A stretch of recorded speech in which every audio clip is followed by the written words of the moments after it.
The deck beneath me shook so hard that my teeth ached. Alarms screamed from every wall of the bridge, and the main screen showed 3 of our cruisers breaking apart in silent orange bursts. I gripped the edge of my console and forced myself to breathe. This was the 4th fleet we had lost this year, and I already knew, before anyone said a word, that we were not going to hold this line. My name is Vareth Cole, and I have commanded ships for the Concorde for nearly 30 cycles. I have seen fleets rise and fleets fall. I have given orders that sent good crews into fire and watched fewer of them come back each time. But nothing prepared me for what was coming, because nothing in our history had prepared any of us for it. The enemy we fought had no name we could translate into comfort. We called them the Skorath, a word that in our old tongue simply meant the Hollow Ones. They did not speak. They did not negotiate. They did not stop. Every world they touched became a foundry, every population a resource to be converted into more ships, more weapons, more Skorath. We had fought them for 11 cycles, and in that time, we had not won a single major engagement. We had only slowed them down, and even that was becoming harder every season. On that day, the day everything changed, I was aboard my flagship, the Ashvale, holding the line at the edge of the Doran Reach, with what remained of the 11th Fleet. We had 32 ships. When the battle began, we had 40. The Skorath vanguard came at us the way it always did, in a wall of dark hulls that did not slow, did not turn, did not fear anything we threw at them.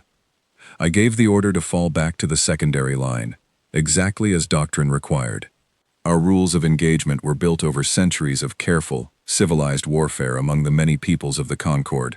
We fought with restraint. We protected supply lines. We gave formal warning before certain weapons were used. We honored surrender when it was offered, though the Skorath never offered it, and never accepted it either. Our rules had kept us alive as a coalition for 1,000 cycles before this war began. Now I wondered, watching another ship die on my screen, whether those same rules were the reason we were losing. By the time the battle ended, we had 18 ships left. 18 out of 40, in a single engagement that lasted less than 2 hours. I sat in my command chair afterward, staring at the wreckage drifting past the viewport, and I felt something I had not let myself feel in a long time. I felt certain that this war could not be won the way we were fighting it. I was recalled to the Concorde Assembly 3 days later. The great chamber on Ilvanar, where representatives from over 40 species gathered to decide the fate of us all, was not a place of shouting or panic. It was worse than that.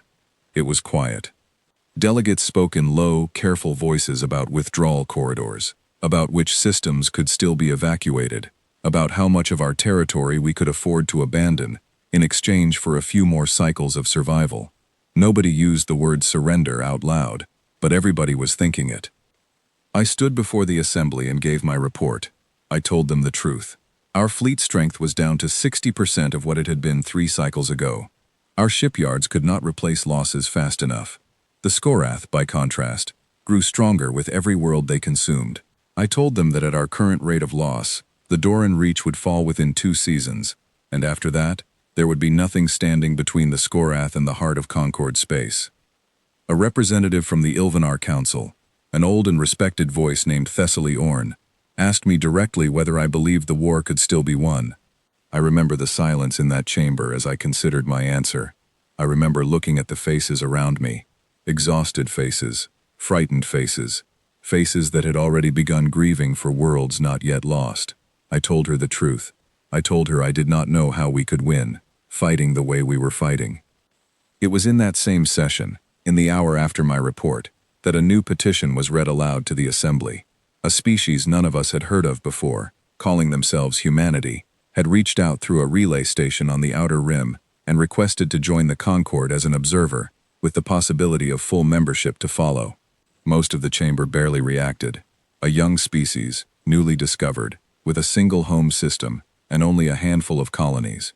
Their fleet, according to the initial survey, numbered fewer than 200 vessels, most of them smaller than our smallest cruiser. Several delegates laughed, not unkindly, but with the tired amusement of people who had seen many young species come and go. One delegate from the Thural Assembly remarked that we did not need more allies who could not fight.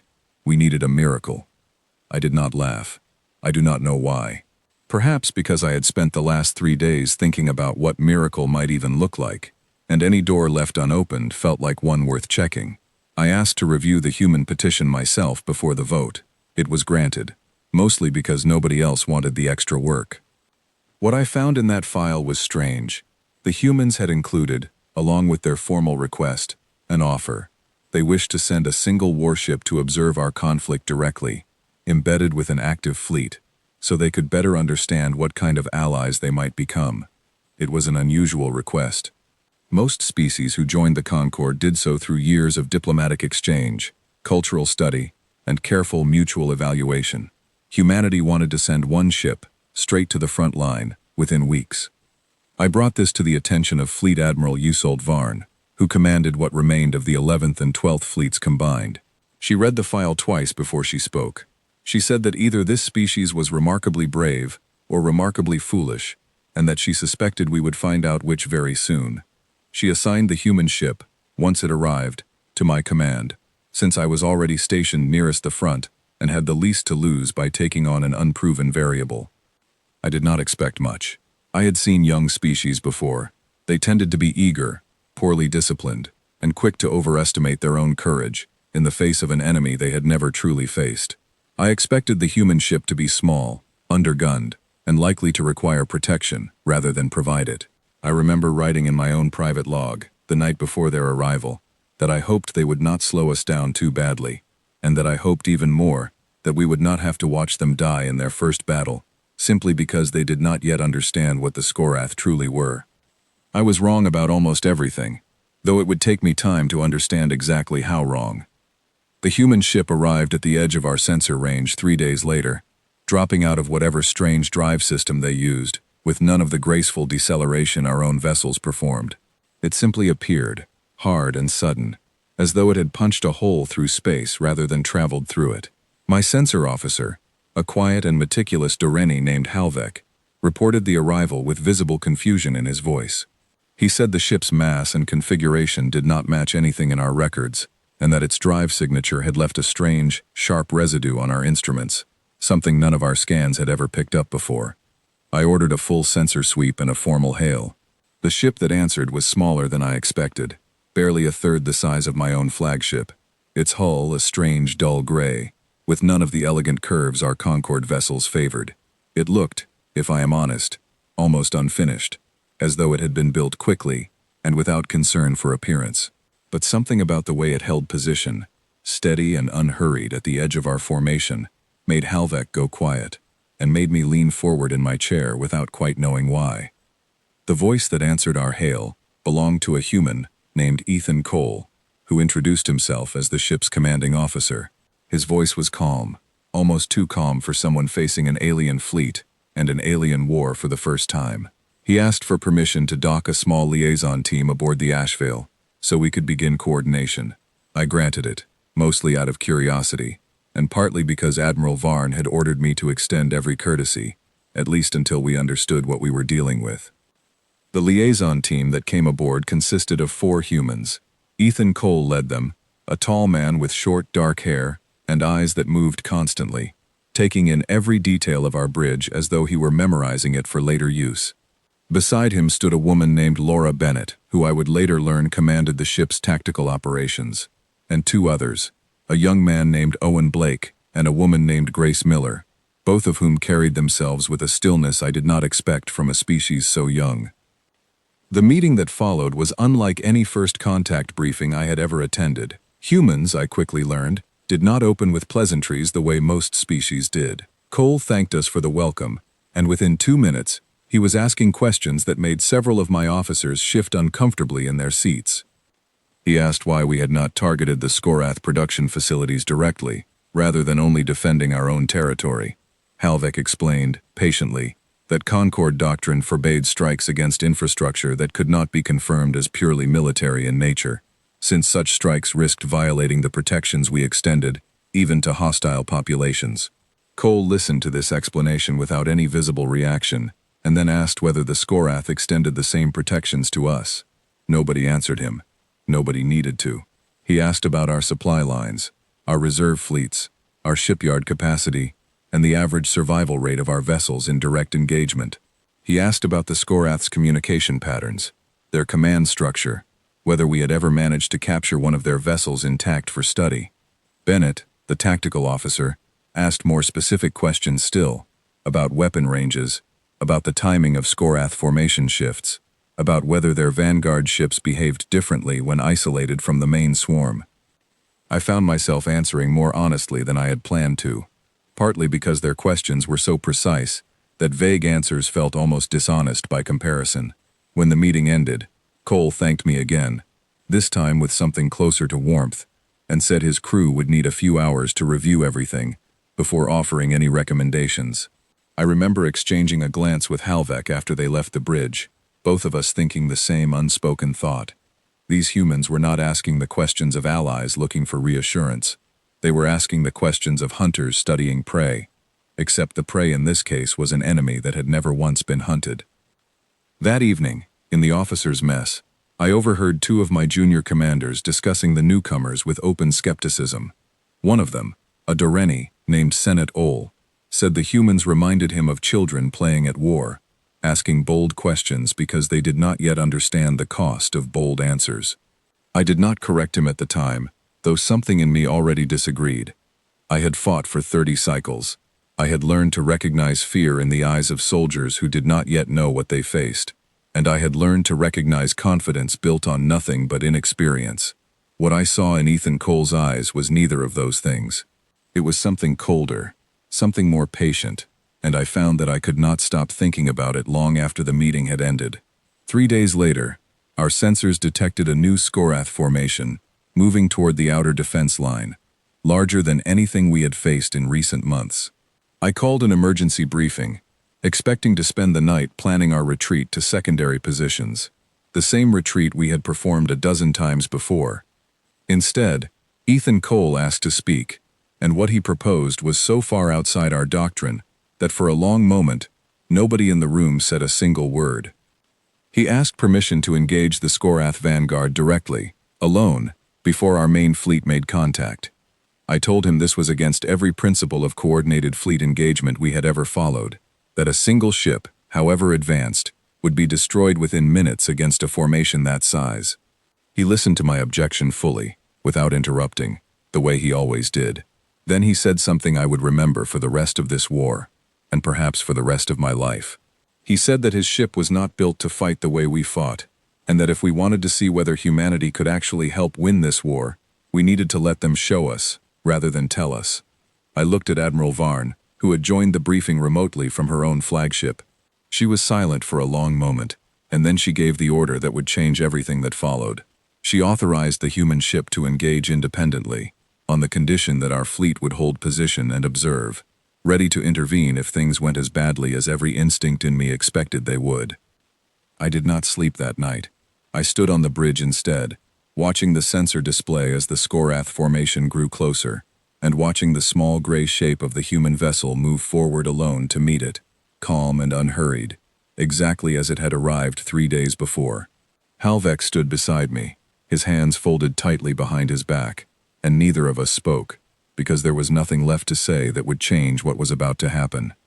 Somewhere in that silence, I realized that whatever we witnessed in the next few hours, one truth had already become clear to me. The war we had been fighting for 11 cycles, the war we believed we understood completely, was about to be fought in a way none of us had ever imagined possible. I did not yet know if that meant hope or disaster.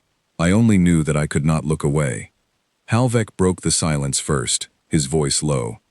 He asked me if I thought the human commander understood what he was flying toward.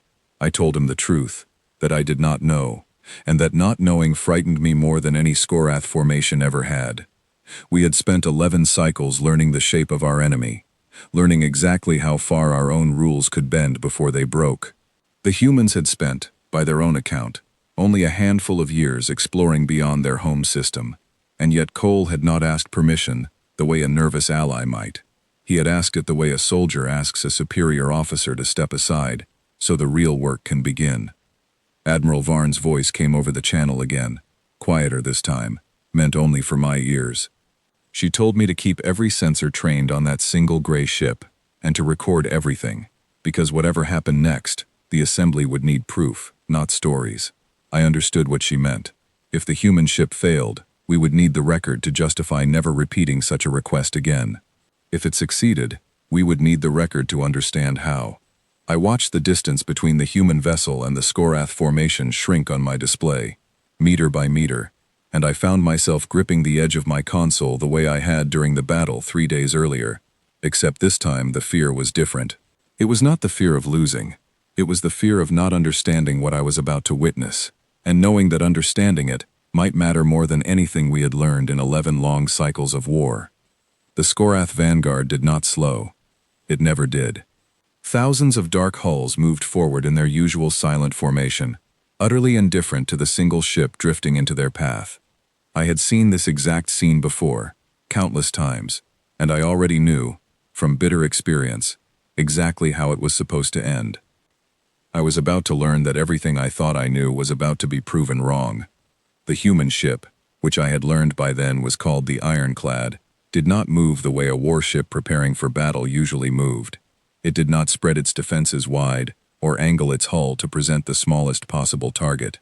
It simply drifted forward, almost lazily, as though its captain had not yet decided whether this was a battle worth taking seriously. I remember thinking, in that moment, that Ethan Cole was either the calmest commander I had ever seen, or the most reckless, and I still did not know which. The Skorath vanguard noticed the Ironclad the way a wave notices a single stone in its path. A cluster of their forward hunters broke away from the main formation, perhaps 40 vessels, and moved to intercept. This was standard behavior for them. They did not waste their full strength on a single target when a smaller portion would do. I had seen this exact pattern 100 times, and I had seen what happened to Concorde ships caught alone, against even a fraction of the Skorath swarm. It was never good. Bennett's voice came over the open channel then, calm and clipped, the voice of someone reading numbers off a page rather than watching a battle unfold. She said the Ironclad was entering optimal range in 11 seconds. I did not understand what optimal range meant for a ship that size against 40 hunters, and I did not have time to ask, because in the next moment, everything changed. The Ironclad did not fire its main weapons first. Instead, it released a spread of small objects, dozens of them, tumbling out from its forward hull in a pattern that looked almost careless. My sensor readings could not immediately identify what they were, only that they carried no significant power signature and appeared, at first glance, to be inert.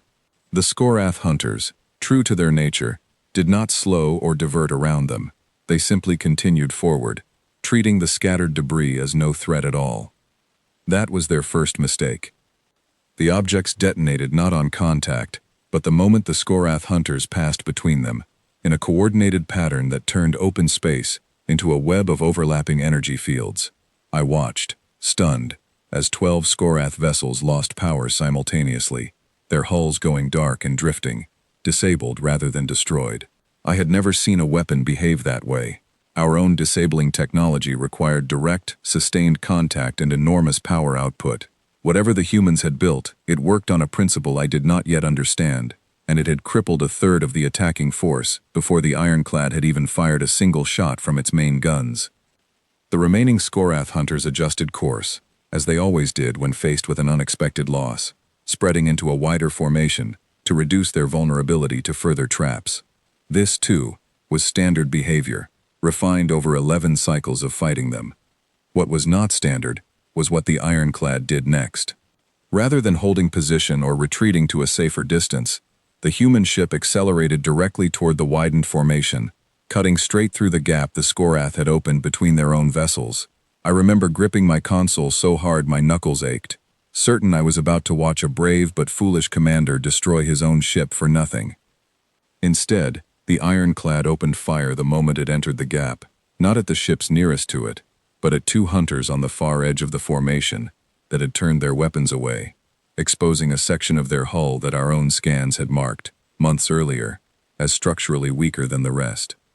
Both of those distant hunters lost engine power within seconds.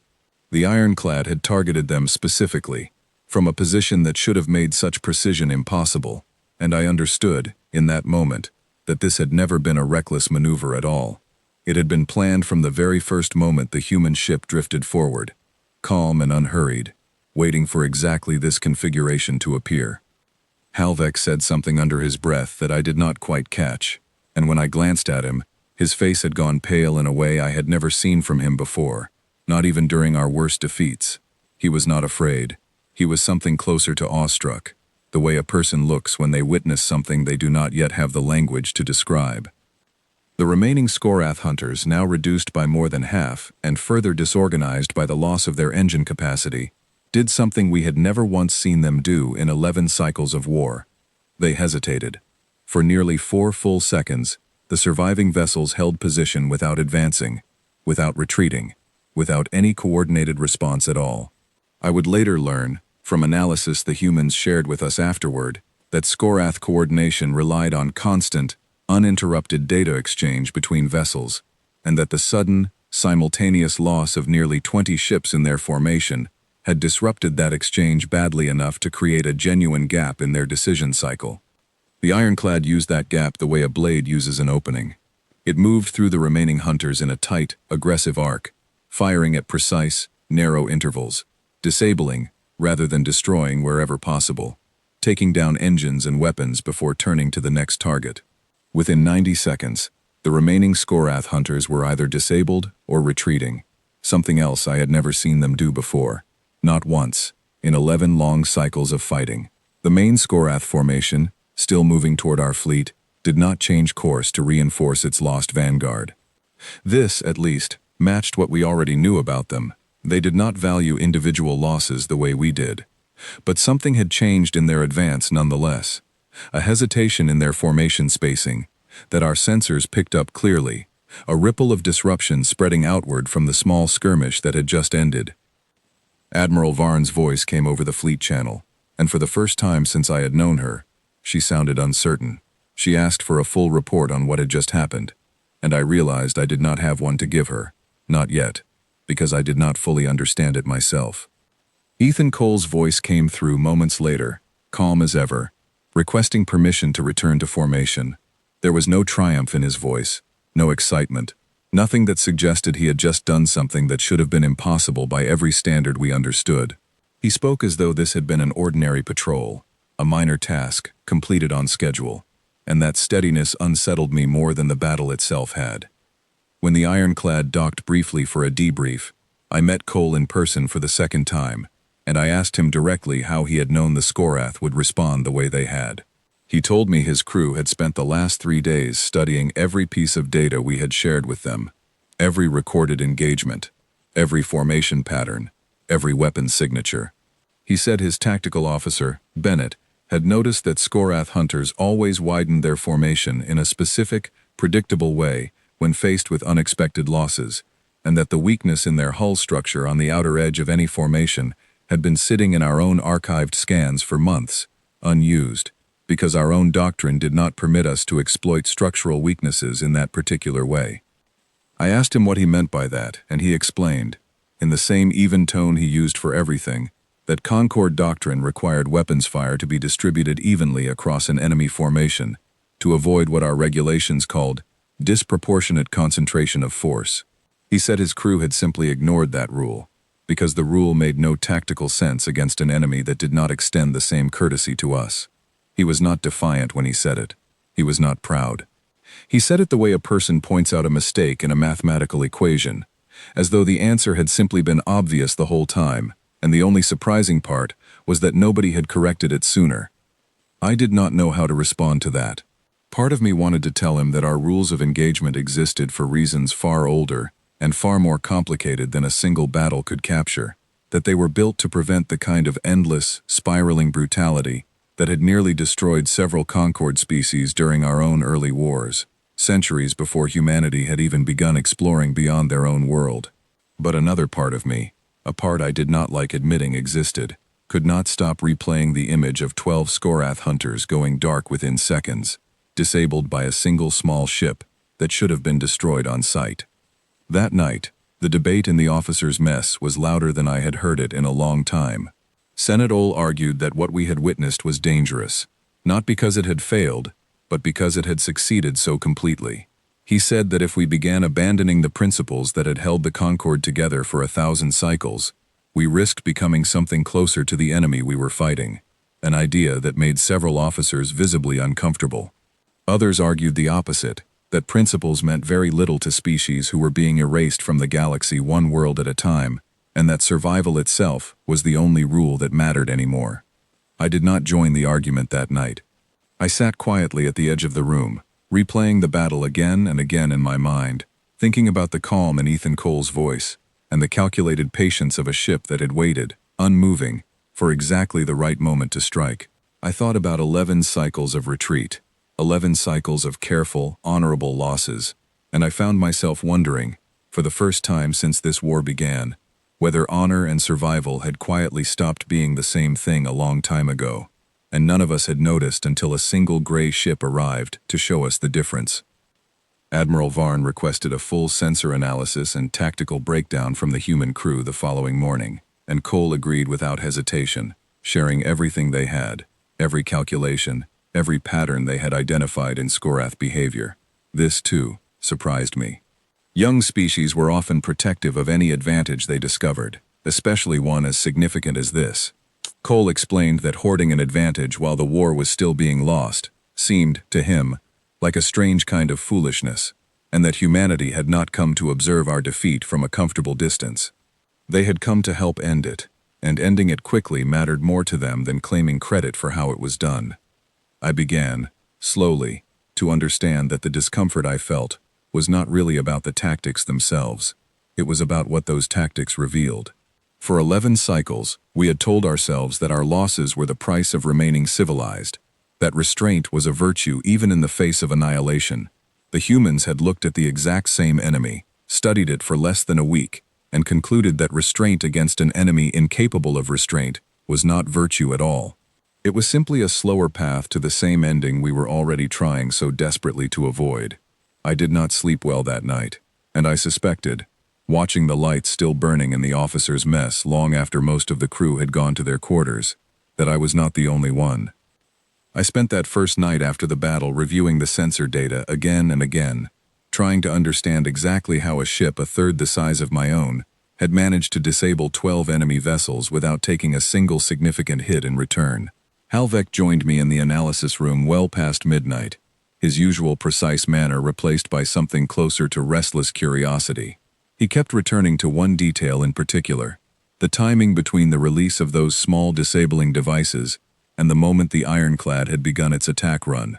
He said the interval was too precise to be improvised in the moment, which meant Cole's crew had calculated, in advance, almost exactly how the Skorath Vanguard would respond before a single shot had been fired. I asked him what that implied about the rest of the war, and he was quiet for a long moment before answering. He said it implied that humanity did not simply fight differently than we did. They thought about fighting differently, in a way that treated every battle as a problem to be solved with patience and precision, rather than a test of courage to be endured with restraint.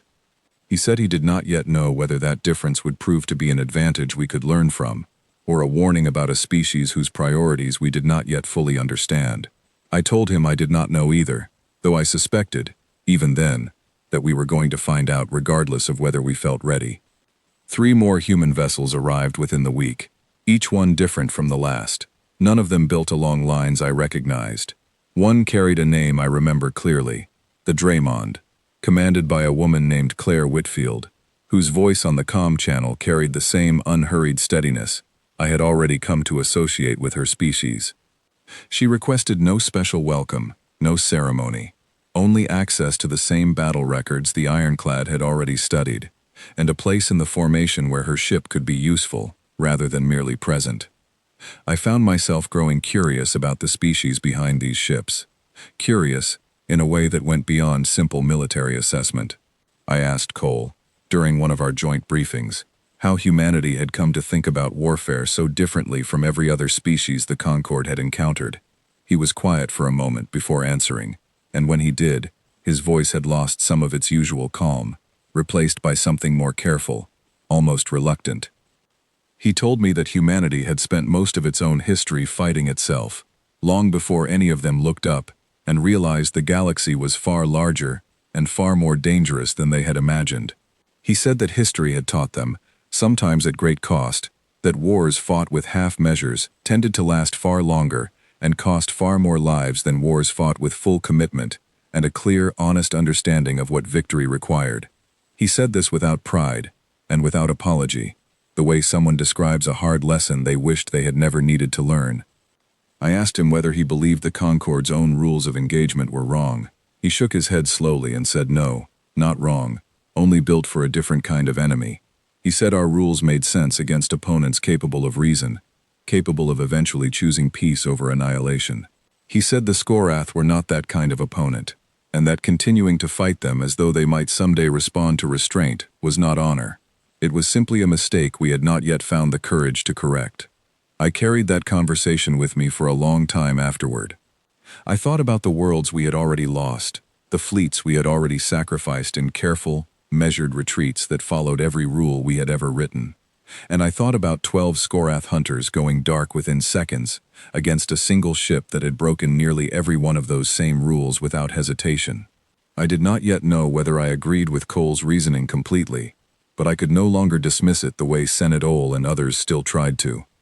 Admiral Varn called a private session with me 2 days later, away from the wider assembly, where she admitted something I had not expected to hear from a commander of her experience. She told me she had spent the last 3 cycles quietly preparing contingency plans for total withdrawal from this sector, plans she had never shared with the wider Concorde Assembly because she feared the panic such plans might cause. She said that after watching the human engagement, she had, for the first time in those 3 cycles, allowed herself to delay finalizing those plans, if only by a few weeks, if only to see what else this strange, blunt, unflinching species might be capable of. I told her I understood exactly how she felt, because I felt it too, a small and fragile thing rising in my chest that I had almost forgotten the shape of. It was not certainty. It was something smaller and more dangerous than certainty. It was hope. And after 11 cycles of losing, hope felt almost as frightening as the Skorath themselves. Word of the Ironclad's engagement spread through the Concorde, faster than any official report could travel. By the time the 4th human vessel arrived, a heavy support ship called the Halberd, crews across 3 different fleets were already trading stories about the small gray ships that fought like nothing anyone had seen before. Some of those stories were accurate, many were not. I heard one version claim the humans had destroyed an entire Skorath fleet single-handed, which was not true, and another that claimed they had somehow captured a living Skorath for study, which was also not true, though I understood, listening to these exaggerations, exactly why they had taken root so quickly. After 11 cycles of losing, people were desperate for something to believe in, even if that something arrived wrapped in rumor rather than fact. Admiral Varn assigned the growing human contingent to a joint task force under my direct command, a decision that surprised me until she explained her reasoning. She said I had shown less resistance to their methods than most of her other senior officers, and she needed someone willing to actually learn from them rather than simply tolerate their presence. I did not feel especially qualified for that responsibility, but I accepted it, partly out of duty, and partly because I had not stopped thinking about that first battle since it happened. The task force grew quickly over the following weeks. 6 human ships in total, each one crewed by officers I slowly came to know by name. Owen Blake, who I had met during that first liaison visit, turned out to be a weapons specialist aboard the Halberd, quiet and precise in a way that reminded me of Halvek. Nathan Price, a pilot aboard a smaller vessel called the Calder, had a habit of humming quietly to himself during long patrols, a strange and oddly comforting sound against the silence of open space. Grace Miller, who served as Cole's second-in-command aboard the Ironclad, had a directness in briefings that some of my own officers found unsettling at first, though I grew to appreciate it more with each passing week, since she never left a question unanswered, simply because the answer was difficult to hear. During those same weeks, I began spending time aboard the Ironclad itself, at Cole's invitation, partly to observe how his crew trained between engagements, and partly, I admit, out of a curiosity I had not felt this strongly in a long time. Their training exercises looked nothing like our own careful, formal drills. Officers argued openly during planning sessions, challenging each other's assumptions in ways that would have been considered deeply disrespectful aboard a Concorde vessel. Yet nobody seemed offended by it, and the arguments always ended the same way. with whichever position held up best under scrutiny, becoming the plan everyone committed to fully, regardless of who had proposed it. I asked Bennett once why humans seem so comfortable being proven wrong in front of their subordinates.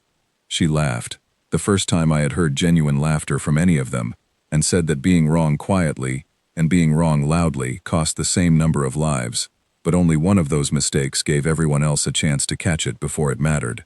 She said pride had killed more of her own people, over the course of human history, than she cared to count, and that humanity had eventually decided a little discomfort in a briefing room was a small price to pay for avoiding that same mistake again. Our first joint engagement as a combined task force came 3 weeks after the Ironclad's initial battle, when Skorath forces attempted to push through a supply corridor connecting 2 Concorde systems.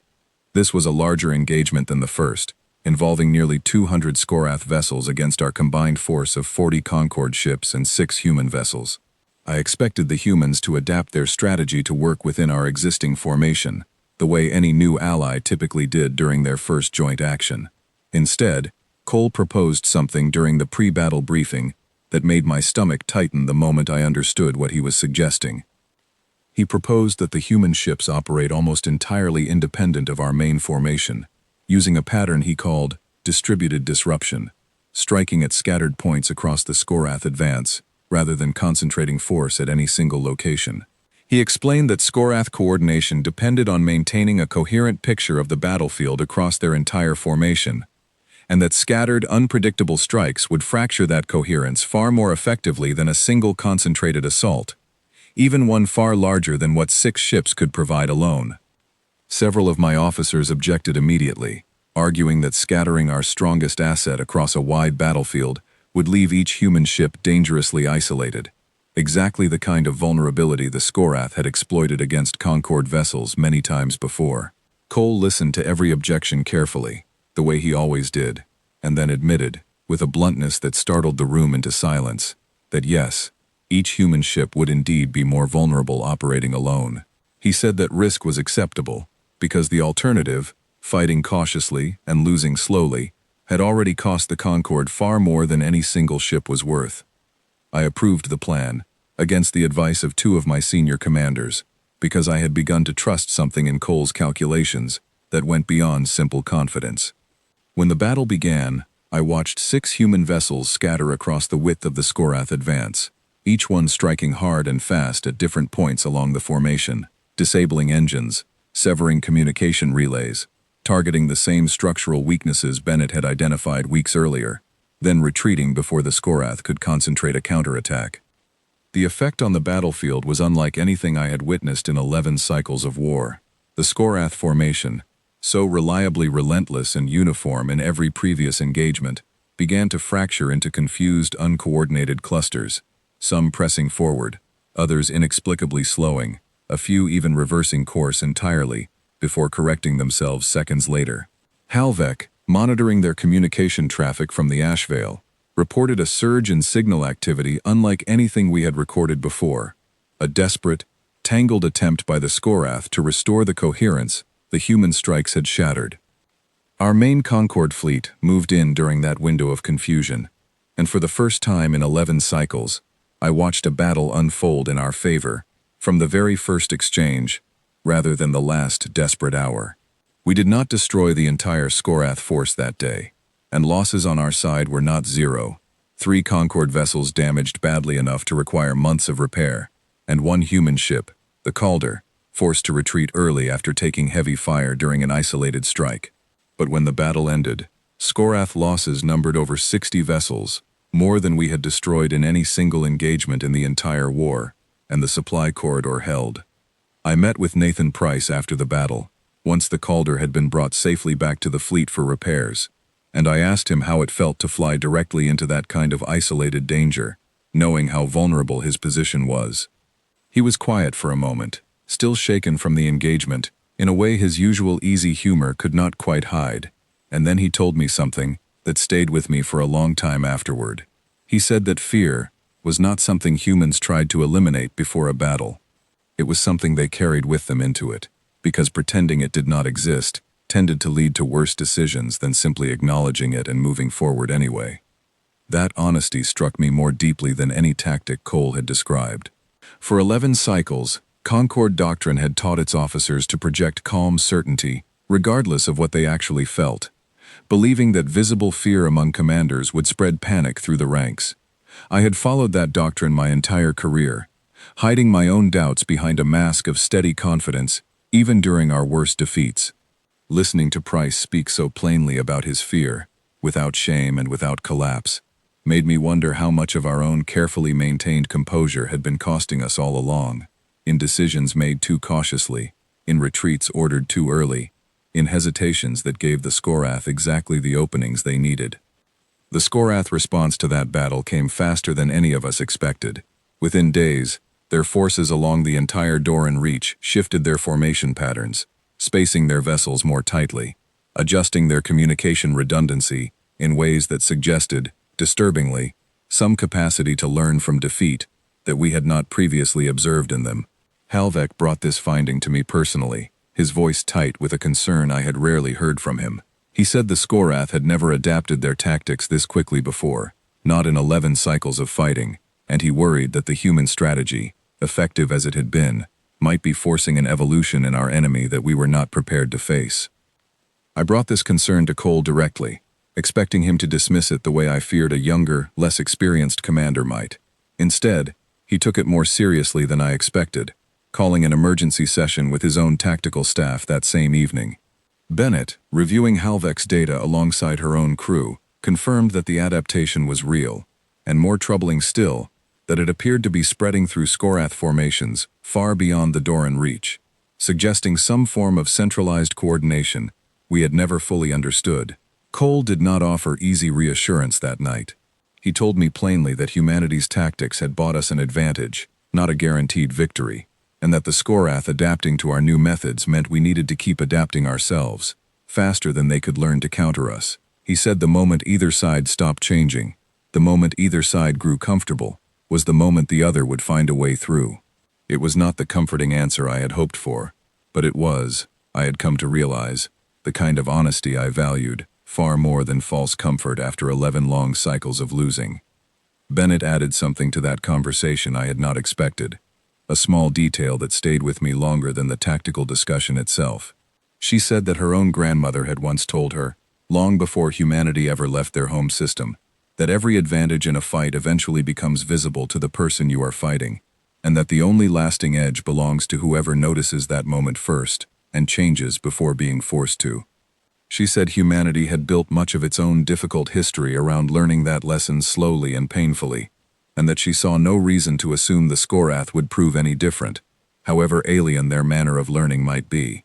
Halvek asked her, with genuine curiosity rather than skepticism, whether she believed the Skorath were capable of something resembling true strategic creativity, rather than simple pattern adaptation.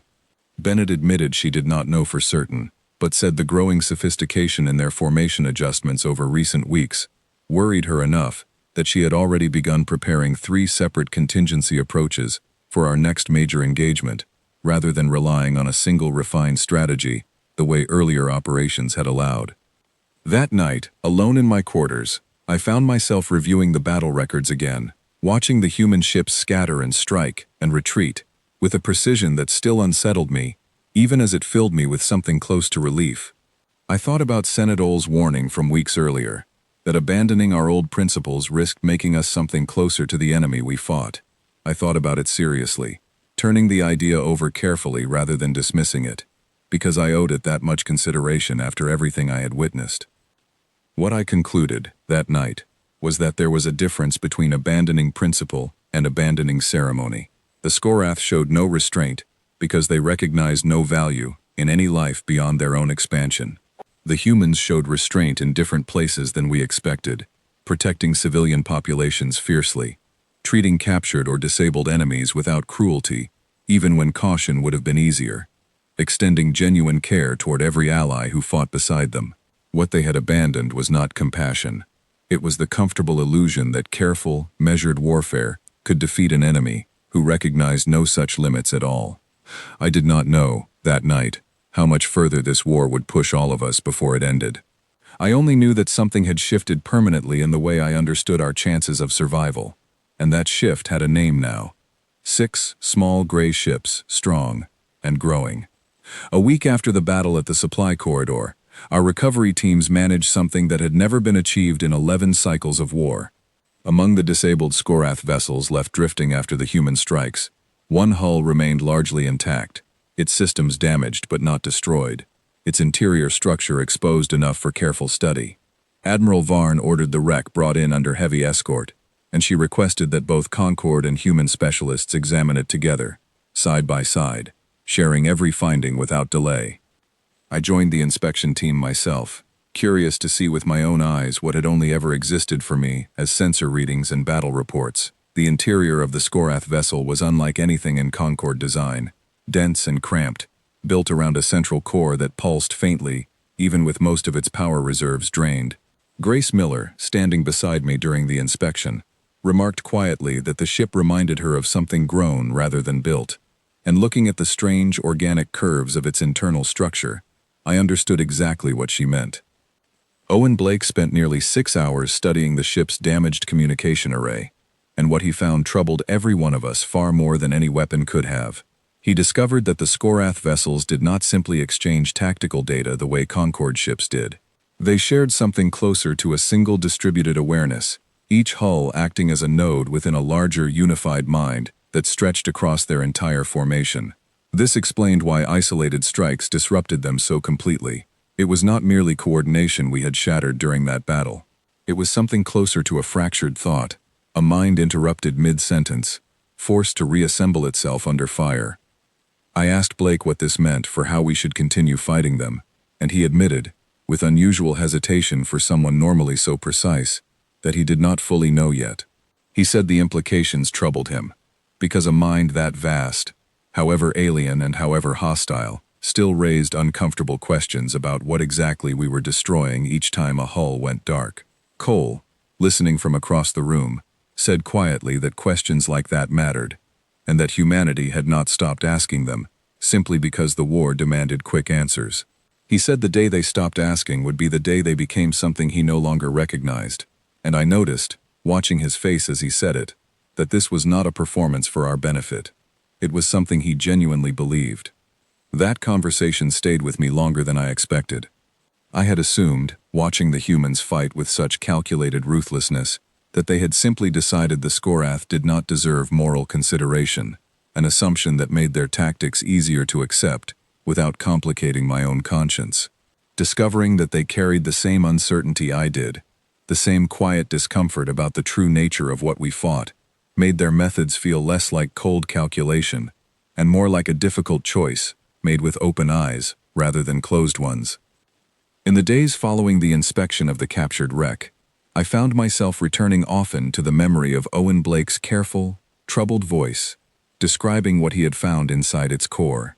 I raised the subject with Cole directly one evening, asking him plainly whether his crews ever doubted the wisdom of continuing tactics that struck so precisely at something resembling a living, thinking network, however alien and however hostile it remained toward every species it had encountered.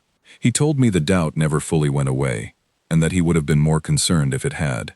He said an enemy that could still trouble your conscience, even while trying to destroy you, was a reminder worth keeping close, because the day that reminder disappeared entirely was the day a person stopped being someone worth trusting, with the kind of power his crews now carried. I asked him whether that same reasoning applied to the Concorde as well, whether our own long history of careful restraint had, in some strange way, protected something in us that humanity's harder lessons had cost them earlier in their own history. He considered the question seriously, the way he always did, and said he believed it might, that perhaps the difference between our two peoples was not that one had learned the truth about war and the other had not, but that we had each arrived at similar conclusions along very different paths, at very different costs, and that neither path was necessarily wrong simply because it looked unfamiliar to the other. 3 days later, our intelligence officers intercepted a fragment of Skorath communication traffic unlike anything previously recorded. A burst of signal activity, so erratic and prolonged that Halvek initially assumed it was sensor error. When the pattern repeated across 2 more engagements that week, always following a human strike, always centered on the same disrupted nodes within their formation, We began to understand it as something closer to genuine confusion, perhaps even something approaching distress, though I remained cautious about assigning such a human concept to a mind so utterly alien to us. Word of this discovery spread quickly through the fleet, and I noticed a change in how my own crew spoke about the war in the weeks that followed. The exhausted resignation I had grown so used to hearing in the officers' mess began, slowly, to give way to something sharper, more focused, a grim determination that had not existed before the humans arrived. Senator Ole, who had argued so forcefully against abandoning our old principles, approached me privately one evening and admitted, with visible reluctance, that he had begun to reconsider his position, though he made clear he still carried real concerns about where this new path might eventually lead us. I told him I shared those same concerns, and that sharing them did not make either of us wrong to keep asking the questions. I said that perhaps the true danger was never in changing our methods to survive, but in changing them without ever stopping to notice what we had become in the process. He seemed to find some comfort in that answer, though I suspected, watching him walk away, that neither of us had fully settled the matter in our own minds, and that we likely never would, not completely, for as long as this war continued. What none of us yet understood, in those quiet weeks following the supply corridor battle, was that the Skorath were not the only ones taking notice of what humanity had begun. Word had already started spreading beyond our own sector, carried along diplomatic channels and cautious rumor alike, reaching Concord worlds that had never seen a Skorath hull, and species who had only heard of this war in distant reports. A new kind of story was beginning to take shape among them, one that mixed genuine hope with something closer to unease, the growing sense that the small, unassuming allies who had arrived to help us survive might also be teaching the rest of the galaxy something uncomfortable about the true cost of victory. I did not yet know how far that story would travel, or how deeply it would change the way every species in the Concord understood both their enemy and their newest ally. I only knew, standing on the bridge of the Ashvale as another patrol cycle began, that the war I had spent 11 cycles losing had become something else entirely, and that whatever came next, there would be no returning to the careful, measured warfare I had once believed was the only honorable way to fight. 2 months after the battle at the supply corridor, humanity's presence in the war had grown from 6 ships to nearly 40, spread across 3 different sectors of the Doran Reach. I no longer thought of them as newcomers requiring careful management. They had become, in the eyes of most of my fleet, something closer to a decisive weapon that the Concord had somehow acquired, almost by accident, one that Skorath forces had visibly begun to fear, though fear remained a difficult word to apply to a mind so alien to our own. I traveled to the Calder shortly after the task force's expansion, curious to see how Nathan Price had recovered from the isolated strike that had forced his early withdrawal weeks earlier. I found him in the ship's small observation deck, still humming quietly to himself, though the tune had changed from the easy, wandering melody I remembered from our earlier patrols to something slower, more deliberate. He told me, when I asked, that the new tune belonged to a friend he had lost during that engagement, a habit he had picked up from other human crews who carried the names and small mannerisms of their fallen forward in quiet, private ways, rather than letting them fade into official records and nothing else. I told him about Halvek's habit of recording the final transmissions of Concord officers we lost, and he nodded slowly, saying it did not surprise him at all that 2 such different species had found their own version of the same simple need, to make sure the people they lost were remembered as more than names on a casualty report. The evidence of that fear was impossible to ignore by then. Skorath formations that once advanced with total, uniform confidence had begun exhibiting behavior our analysts described only cautiously, since none of us wished to overstate what we did not fully understand. Formations slowed their advance in sectors where human ships had previously operated, even when no human vessel was currently present. Communication traffic between Skorath nodes spiked sharply whenever sensors detected anything resembling the drive signature of a human ship, even in cases later confirmed to be false readings. Halvek, who had spent months building a detailed model of Skorath behavioral patterns, told me privately that he believed the Skorath had begun treating humanity not merely as a new opponent, but as a fundamentally different category of threat, one their existing strategic models struggled to properly categorize at all. I found myself thinking often about what Owen Blake had discovered aboard that captured wreck months earlier. The idea that Skorath vessels shared something closer to a single distributed mind, rather than simple coordinated tactics. If that was true, then the confusion and hesitation we now saw across their formations was not merely tactical adjustment.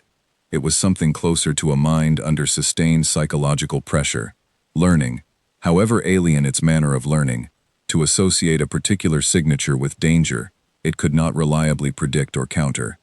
Grace Miller raised this same idea during a joint briefing aboard the Ashvale, though she framed it more directly than I had allowed myself to. She said that humanity's success against the Skorath was not purely a matter of superior tactics or weapon design. A significant part of it, she argued, came from deliberately cultivating that same confusion and hesitation, striking unpredictably, varying their formations and methods between engagements, specifically so the Skorath could never fully adapt to any single pattern. She called it psychological disruption, a concept that made several of my officers visibly uncomfortable, though I noticed none of them argued against its effectiveness. I asked her directly whether this approach troubled her, deliberately exploiting fear, even in an enemy as alien as the Skorath. She considered the question seriously before answering, which I had come to recognize as characteristic of nearly every human officer I had worked alongside. She said that war without some measure of psychological pressure was simply slower killing, dressed up as something more honorable, and that humanity had learned long ago, through hard and often painful experience, that pretending otherwise usually cost more lives in the end, not fewer. That answer did not fully settle the discomfort I still carried, but it did not need to. I had stopped expecting easy answers from the humans months earlier, and I had come to value their honesty about difficult questions far more than I valued comfortable silence about them. The scope of the war itself had begun shifting during those same months, in ways that extended far beyond the tactical successes of individual battles. Concord shipyards, encouraged by the sudden change in fortune along the Doran Reach, increased production for the first time in 3 cycles, rather than continuing the slow, managed decline Admiral Varn had once quietly planned around. Systems that had been marked for eventual evacuation were instead reinforced. Refugee populations that had fled deeper into Concord territory began receiving updates suggesting, cautiously, that some of their worlds might eventually be reclaimed, rather than permanently abandoned. I traveled briefly to Ilvanar during this period, called back to the assembly to give an updated report on the Joint Task Force's progress. The chamber felt different from the last time I had stood before it, the exhausted quiet replaced by something more charged, more attentive. Thessaly Orn, the same representative who had asked me months earlier whether I believed the war could still be won, asked a different question this time. She asked whether I believed humanity's methods, however effective, represented a path the wider Concord should adopt more broadly, or whether they remained something to be used cautiously, in limited circumstances, by species willing to bear the particular moral weight they carried. I told her the truth, as I always tried to when speaking before that chamber. I said I did not yet know the full answer, but I had come to believe that continuing to lose slowly, in the name of principles that had already cost us dozens of worlds, was not a moral choice either. I said that humanity had not asked us to abandon compassion or care for the lives under our protection. They had only asked us to stop pretending that careful, restrained warfare against an enemy incapable of restraint was itself a form of mercy, when in practice, it had only ever been a slower kind of loss. Several delegates pressed me further, particularly regarding the captured Skorath vessel and the unsettling implications of Blake's findings about their shared consciousness. One delegate from a species I did not know well, the Vethrian Concord, asked directly whether continuing this style of warfare risked becoming something closer to what the Skorath themselves represented, an entity willing to inflict harm on a vast scale without full understanding of what that harm actually meant. It was, I realized, essentially the same question Senate Ol had raised months earlier, now given voice before the entire assembly. I answered as honestly as I could, admitting that the question troubled human officers as much as it troubled us, that I had personally witnessed their discomfort and their careful, ongoing consideration of exactly that concern. I said that the difference, as far as I could determine, was not the absence of doubt, but the presence of it, carried forward anyway, out of necessity rather than indifference. I did not know if that answer satisfied the assembly fully, I was not certain it fully satisfied me either, but it was the truest answer I had, and I gave it without softening it further. When I returned to the fleet, I found the task force preparing for what Admiral Varn described as the largest coordinated operation since the war began. A joint strike intended to disrupt a major Skorath production hub deep within contested territory, a target our old doctrine would never have permitted us to approach directly. Cole had proposed the operation weeks earlier, based on patterns Bennett and Blake had identified in Skorath resource distribution, patterns suggesting that a single successful strike against this particular hub could meaningfully slow their entire war effort across multiple sectors, not merely the Doran Reach alone. The scale of what was being proposed unsettled even officers who had grown accustomed to the humans' unconventional methods. This was not a defensive engagement or a limited strike against an advancing formation. This was an offensive operation, deep into territory the Concord had long considered lost, targeting infrastructure rather than simply military assets, a category of target our old rules of engagement had forbidden for as long as the Concord had existed as a coalition. Admiral Varn called a private meeting with me the night before the operation was formally proposed to the wider assembly for approval. She asked me plainly whether I believed we were ready to cross that particular line, one that had never been crossed in 1,000 cycles of Concord military doctrine, even during our own internal conflicts centuries earlier. I told her I did not know if we were ready, but I had come to believe we were out of better options, and that the cost of continued restraint had already been measured in worlds we could never reclaim. She was quiet for a long time after I said that, staring at the star charts spread across her console, systems marked in red for lost, yellow for contested, a shrinking patch of green representing everything the Concord still held secure. Finally, she said that she had spent 3 cycles quietly preparing for a retreat that would have ended, eventually, with the collapse of everything those green systems still represented. She said that whatever discomfort this operation caused her, it could not possibly outweigh the alternative she had already resigned herself to accepting before a single gray human ship had ever arrived to change her calculations. I left that meeting understanding, more clearly than I had at any point since this war began, that we stood at the edge of something far larger than a single battle or a single strategic decision. The nightmare the Skorath had once represented to every species in the Concord, unstoppable and untouchable, had begun, slowly and unmistakably, to shift onto the other side of this war. And I found myself wondering, walking back to my quarters through the quiet corridors of the Ashvale, whether the galaxy itself was ready to understand what humanity's arrival had truly set in motion, or whether we were all still only beginning to grasp it, one impossible battle at a time. The night before the operation was formally presented to the assembly for approval, I received an unexpected visit from Ethan Cole aboard the Ashvale. He arrived without ceremony, as he always did, and asked if he could speak with me privately for a few moments, before returning to the Ironclad. I agreed, curious what could bring him to my quarters at such a late hour, so close to an operation that would demand everything from both our fleets. He told me that one of the ships involved in the supply corridor engagement months earlier, the Calder, had lost 2 crew members during its retreat, wounds sustained during the isolated strike that had forced Nathan Price to withdraw early. I had known of the damage to the ship itself, but I had not known, until that moment, that lives had been lost aboard it as well. Cole said he had not mentioned it earlier because human protocol treated the grieving of lost crew as a private matter, handled quietly within the ship, rather than announced widely across a joint fleet. But he wanted me to understand, before we committed to an operation of this scale, exactly what the cost of these tactics had already been, and what it was likely to become. I asked him how his crews carried that kind of loss forward, given how calm and steady every human officer had appeared to me across every engagement I had witnessed. He was quiet for a long moment before answering, and when he did, his voice carried none of its usual even confidence. He said that humans grieved deeply, sometimes for a very long time, but that grief and hesitation were not the same thing to his people. He said his crews had learned, often at great cost, that stopping to grieve before finishing what needed to be done tended to cost more lives in the long run, not fewer, and that carrying grief forward into the next battle, rather than setting it aside entirely, was simply the only way any of them had found to survive a war that offered no pauses for anyone. I thought of my own losses across 11 cycles of war, crews I had commanded who never returned, officers I had trained and mourned quietly in the privacy of my own quarters, never allowing that grief to show openly on the bridge, for fear it would spread and weaken the resolve of everyone under my command.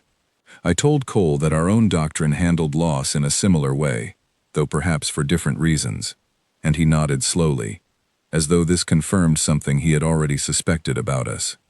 Before he left, he told me one more thing that stayed with me long after he had returned to his own ship. He said that humanity had not arrived expecting to be seen as saviors, and that he worried, sometimes, about the growing stories spreading through Concord space, describing his people as something almost beyond fear itself. He said the truth was far simpler and far more fragile than any of those stories suggested. His crews were frightened. They grieved. They made difficult choices they did not always feel certain about, and they carried those choices forward anyway, because the alternative, slow and careful failure, felt like the greater wrong.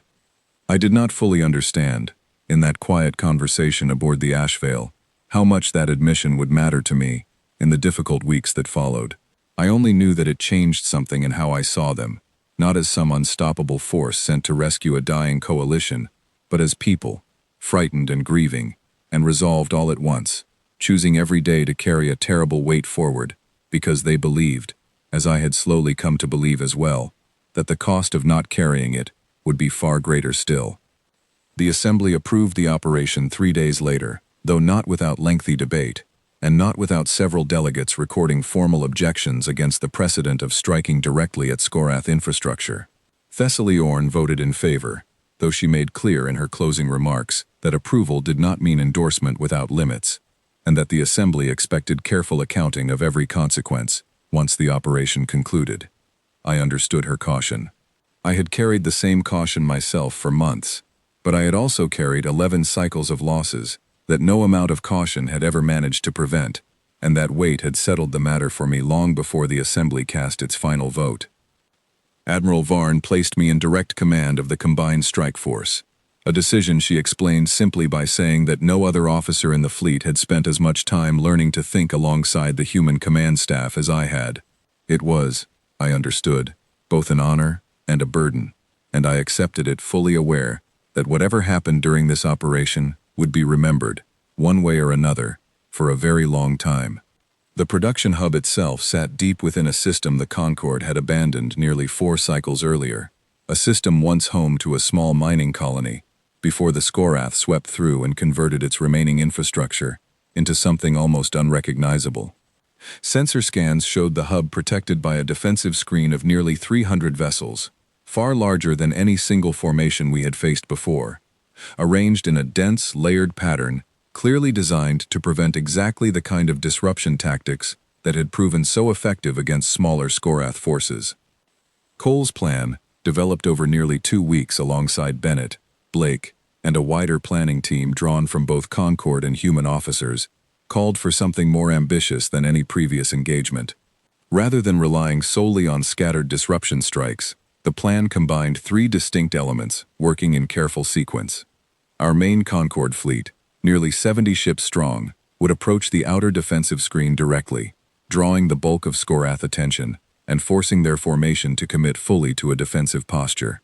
While that engagement unfolded, a smaller strike group of 8 human vessels would use the resulting confusion to breach the inner defensive layer, targeting the hub's primary power distribution network rather than its ships directly. Finally, a third element, a single heavily modified human vessel called the Halberd, under Owen Blake's direct tactical command, would attempt to reach the hub's core structure itself, deploying a device Blake's team had spent weeks developing specifically for this operation, designed to disrupt the hub's ability to convert captured resources into new Skorath vessels for an extended period, effectively crippling its function without requiring its complete physical destruction. I asked Cole directly why the plan avoided outright destruction of the hub, given how dangerous it was to Concorde territory. He explained that the hub's core structure appeared to house something closer to a concentrated node of whatever distributed awareness connected the wider Skorath network, based on patterns similar to what Blake had discovered aboard the captured wreck months earlier. He said that outright destruction remained an option if the primary approach failed, but that disrupting, rather than destroying the hub, might create a more prolonged disturbance across Skorath coordination in this entire region, buying the Concord far more time than a single explosive strike ever could. I found myself, once again, uncertain how fully to feel about a plan that treated even our enemy's core infrastructure with this strange, calculated restraint. Restraint born not from mercy but from tactical precision. I did not raise the question again. There would be time for that difficult reckoning after the operation concluded, if we survived it at all. The battle began exactly as planned, our main fleet advancing toward the outer defensive screen under my direct command, drawing the full weight of Skorath attention, just as Cole had predicted. I watched from the Ashvale's bridge as nearly 300 Skorath vessels arranged themselves into their now familiar tightened formation, still adapting, still learning from every previous engagement, though not quickly enough, I hoped, to counter what was coming. Before the battle began, I addressed the combined fleet over the open channel, something I rarely did beyond standard tactical briefings.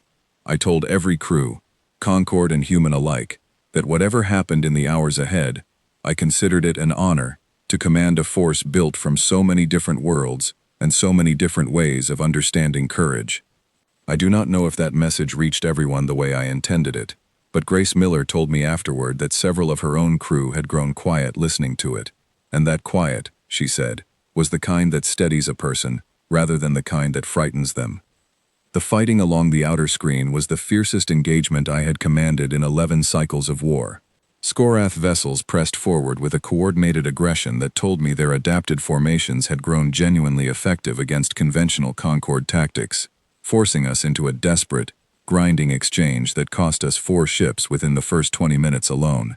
I gave orders continuously, adjusting our formation, calling for reinforcement from our reserve squadron, watching casualties mount on both sides in a battle that felt, for the first time since humanity's arrival, uncomfortably close to the losing engagements I remembered from before they came. It was in the middle of that grinding exchange that Bennett's voice came through on the joint channel, calm despite the chaos surrounding her own strike group, reporting that the human vessels had successfully breached the inner defensive layer and were moving toward the power distribution network. I allowed myself a small measure of relief, quickly tempered by Halvek's urgent report that a secondary Skorath formation, previously undetected, had begun moving to intercept the human strike group from an unexpected vector. I made the hardest decision of that battle in the next several seconds, ordering a significant portion of our main fleet to break from the outer screen engagement and move to intercept the newly discovered Skorath formation, a maneuver that weakened our own position considerably and risked allowing the outer screen to collapse against us entirely. I remember the weight of that decision settling into my chest even as I gave the order, understanding fully that I was accepting greater risk to my own fleet in order to protect 8 human ships I had come to know over the preceding months, not merely as tactical assets, but as people whose names I could recite without effort. The maneuver worked, though not without cost. We intercepted the secondary Skorath formation in time to prevent it from reaching the human strike group, but the engagement cost us 3 more ships, including one whose captain I had served alongside for nearly 6 cycles. I did not have time to grieve that loss in the moment. The battle demanded everything I had left to give, and I understood, in that moment, something of what Cole had described to me weeks earlier about carrying grief forward, rather than pausing to let it slow you down. Blake's voice came through nearly 40 minutes later, tense but steady, reporting that the Halberd had reached the hub's core structure and successfully deployed the disruption device. For several agonizing seconds afterward, nothing changed, and I feared, along with every officer on my bridge, that the device had failed entirely. Then the entire Skorath formation, all remaining vessels still engaged along the outer screen, went suddenly and completely silent, drifting without power, without coordination, without any of the relentless aggression that had defined every single engagement of this war until that exact moment. The silence that followed was unlike anything I had experienced in 11 cycles of fighting. Nearly 200 Skorath vessels hung motionless in the space around our fleet, and for a long moment, none of us quite believed what we were seeing. Halvek confirmed it slowly, his voice thick with disbelief, reporting that all detectable Skorath signal activity across the entire system had ceased entirely, the first true silence recorded from this enemy since the war began. "We did not celebrate immediately." There was too much wreckage to account for. Too many losses to process, and Admiral Varn's voice, when it came through moments later, carried the same careful restraint I had learned to expect from her even in victory. She ordered immediate recovery operations for our own damaged vessels first, before any consideration of the disabled Skorath hulls drifting silently around us. I gave that order without hesitation, understanding fully, in that moment, that whatever we had just achieved, the cost of achieving it would stay with every one of us for a very long time. Halvek approached me quietly, during a lull in the recovery effort, his usual composed manner replaced by something rawer, something I had rarely seen from him even during our worst defeats. He told me he had spent the last hour reviewing the final transmissions recorded from the ships we lost, a task he had assigned himself without being asked, because he said someone needed to hear those voices clearly, rather than let them disappear into a casualty report. He said Varath Sol's final transmission had contained no fear at all, only a calm confirmation that his ship would hold position long enough for the human strike group to complete its breach.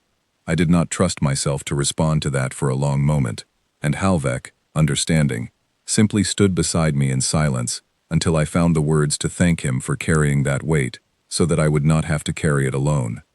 Ethan Cole's voice came through last, quieter than I had ever heard it, requesting a full accounting of losses across both our fleets before anything else.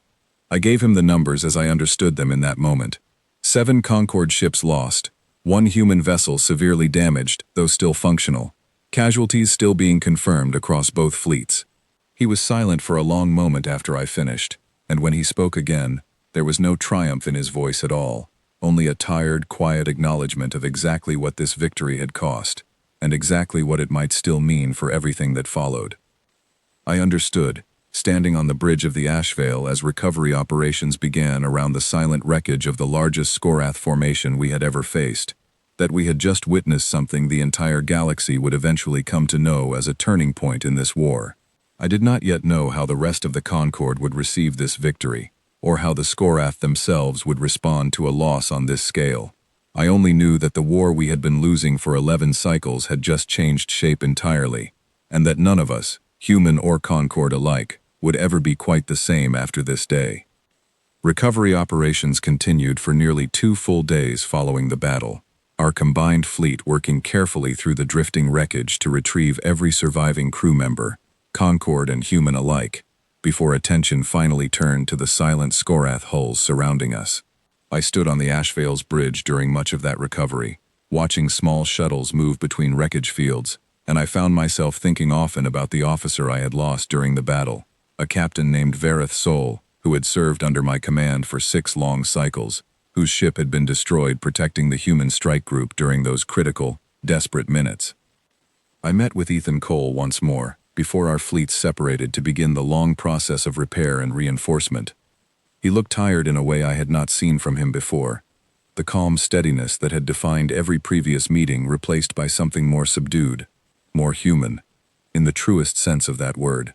He told me his own crews were mourning as well, that the damaged vessel from the operation had lost 3 more of its people during the breach of the inner defensive layer, and that the weight of this victory sat heavily on every human officer involved, regardless of what it had accomplished. I told him about Varath Sol, about the 6 cycles we had served together, about the particular way he used to hum an old Doreni marching tune under his breath during long patrols, not so different, I realized as I said it, from the way Nathan Price hummed quietly to himself aboard the Calder. Cole listened without interrupting, and when I finished, he simply said that he was sorry, plainly and without embellishment, in a way that felt more genuine to me than any formal condolence I had received from Concord officers across 11 long cycles of loss.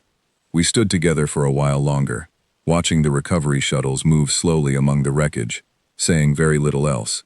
I understood, in that quiet shared silence, that whatever separated our 2 species, whatever differences remained in how we approached this war and its terrible costs, we had both arrived, through very different paths, at the same exhausted, sober understanding of what victory actually required. It was not the triumphant feeling I had once imagined a turning point in this war might bring. It was heavier than that, and somehow, more honest. The months that followed the battle at the production hub reshaped the war more completely than any single engagement before it. Skorath activity across the entire Doran Reach slowed considerably in the weeks after their formation went silent, their remaining forces withdrawing to consolidate around fewer, better defended positions, a pattern our analysts had never observed from them before. Whatever Blake's device had disrupted within that hub's core structure, the effect rippled outward across a much wider portion of Skorath territory than any of us had initially predicted, buying the Concord something we had not possessed in 11 long cycles of war, real and meaningful time. Admiral Varn used that time wisely, coordinating with the Assembly to reinforce every system along the reclaimed line, bringing shipyards back online in sectors we had once marked for permanent abandonment. Refugee populations, some of whom had spent years living in temporary shelters deeper within Concord space, began receiving word that a careful, phased return to certain worlds might soon become possible.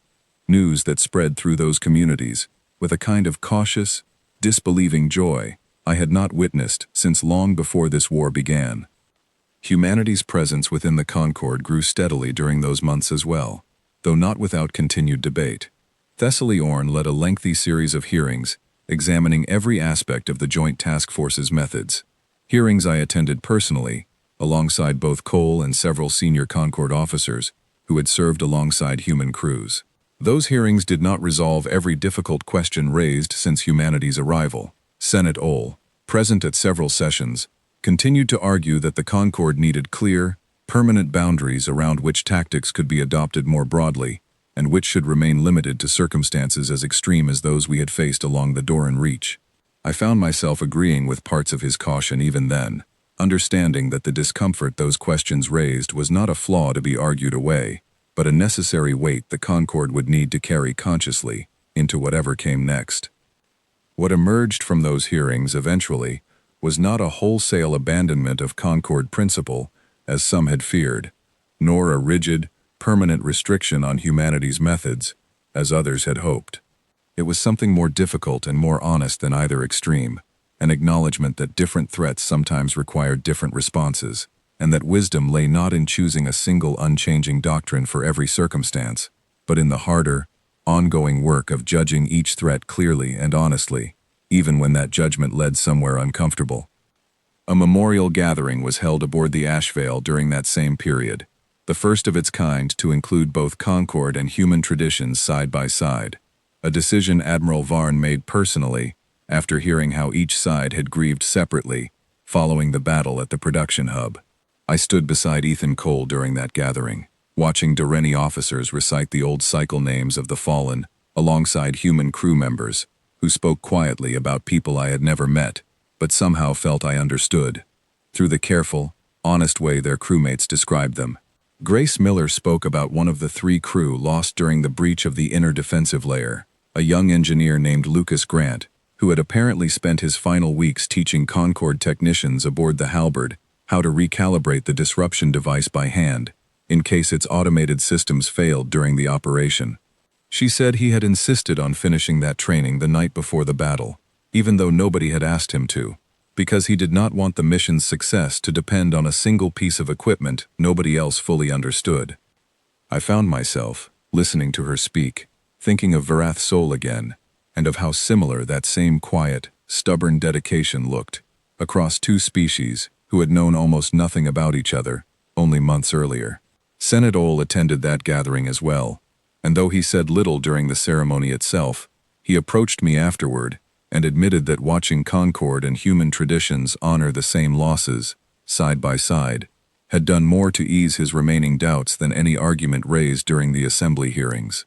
He did not say his concerns had disappeared entirely, and I did not expect them to, but he said he had begun to understand that the discomfort he carried was not a sign that something had gone wrong between our 2 peoples, only a sign that we were both still learning, honestly and carefully, how to carry this war forward together, without losing sight of what we were fighting to protect. I returned to active command along the Doran Reach shortly after those hearings concluded, continuing to serve alongside the human task force, as Skorath resistance in the region grew steadily weaker over the following season. I came to know Cole, Bennett, Blake, Miller, Price, and Whitfield, not merely as tactical partners, but as people I trusted deeply, people who carried their own doubts and losses forward, the same way I carried mine. Neither of us pretending the cost of this war had become easier, simply because we were finally, after 11 long cycles, beginning to win it. Word of what had happened along the Doran Reach traveled far beyond our own sector eventually, reaching Concord worlds that had never seen a Skorath hull, and reaching species throughout the wider galaxy who had only heard distant rumors of a young species called humanity, one small warship arriving to observe a losing war and staying to help end it. The stories that spread carried a strange mixture I had noticed building since that very first engagement months earlier. Genuine gratitude tangled together with a quiet, persistent unease, the sense that the galaxy had encountered something it did not yet fully understand, an ally capable of tactics and resolve that made every other species reconsider, carefully and often uncomfortably, what they themselves might be willing to do if pushed to the same extremity. I do not think humanity ever wished to become that kind of story. I spent enough time among them, across enough difficult months, to understand that much clearly. They had not arrived seeking to be feared or admired. They had arrived because a distant, unfamiliar war threatened to consume a coalition they had barely begun to know, and they had chosen, with open eyes and considerable cost to themselves, to meet that threat honestly rather than cautiously, even when honesty demanded methods the rest of us had spent centuries convincing ourselves we could never accept. I think often now, looking back across everything that changed during those difficult months, about the first time I watched the ironclad drift alone toward a Skorath formation that should have destroyed it within minutes. I remember the fear I felt in that moment, not merely fear for a single ship or a single crew, but a deeper unease about what its survival, or its failure, might mean for everything I had believed about how wars were meant to be fought. I did not yet understand, standing on the Ashvale's bridge that day, that I was witnessing the beginning of something far larger than a single battle, something that would eventually reshape not only the outcome of this war, but the way every species across the Concord understood the true, uncomfortable cost of survival. The war along the Doran Reach is not fully won, even now. Skorath resistance persists in scattered pockets across contested territory, and I do not believe any of us, human or Concord alike, expect a clean, final victory to arrive quickly or without further cost. But I no longer carry the certainty of eventual defeat that weighed on me so heavily during those first difficult years, before a single small gray ship arrived at the edge of our sensor range and refused to follow a single rule any of us had ever written. I met with Cole one final time before this account was recorded, aboard the Ashvale, now stationed at what had once been the very edge of contested territory and had since become, slowly and carefully, reclaimed Concord space once more. He looked older than I remembered from that first meeting, though humans, I had come to learn, carried the weight of a long war visibly in ways that were not so different from how the years had marked my own face across 11 difficult cycles. We did not speak of tactics or strategy during that meeting. We spoke instead about the crews we had lost, about Vereth Soul and Lucas Grant, and the others whose names we had both carried forward through every battle since, and about the strange, unlikely friendship two such different species had built out of a war that neither of us had chosen, but both of us had refused to lose quietly. He told me, near the end of that conversation, that he did not know what humanity's place in the wider galaxy would eventually become, now that word of the Doran Reach had spread so far beyond our own sector. He said he hoped it would be remembered honestly, neither exaggerated into legend nor reduced into simple caution, but understood plainly, as the story of a young species that had arrived frightened and uncertain, and had chosen, again and again, to meet an impossible enemy with everything they had, rather than the careful half-measures that had nearly cost the Concord everything. I told him I intended to make certain of that, as best I could, and this account is the result of that promise. I understand now, more clearly than I did then, that the war was already lost, not because our enemy was unbeatable, but because we had convinced ourselves that certain rules mattered more than survival itself, even as those same rules cost us world after world, cycle after cycle, without ever once slowing the enemy that threatened to erase us completely. It took a young, unfamiliar species, one many of us dismissed as too small and too inexperienced to matter, to show us the difference between principle and ceremony, between honor and the comfortable illusion of it. They did not arrive as saviors, and they did not ask to be remembered as heroes. They arrived asking hard questions, carrying their own fear and grief forward without pretense, and choosing, again and again, to meet an unyielding enemy with an equally unyielding resolve. I do not know what the galaxy will eventually decide to call what happened along the Doran Reach, whether it will be remembered as humanity's arrival, or as the moment the rest of us finally understood what survival truly demanded. I only know that I stood on the bridge of the Ashvale the day it began, watching a single ship drift forward into a battle that should have ended it, and that I have not stopped thinking, since that day, about how close we came to losing everything, and how completely everything changed the moment humanity decided that the only rule truly worth keeping was the one that said, whatever it takes, we do not lose.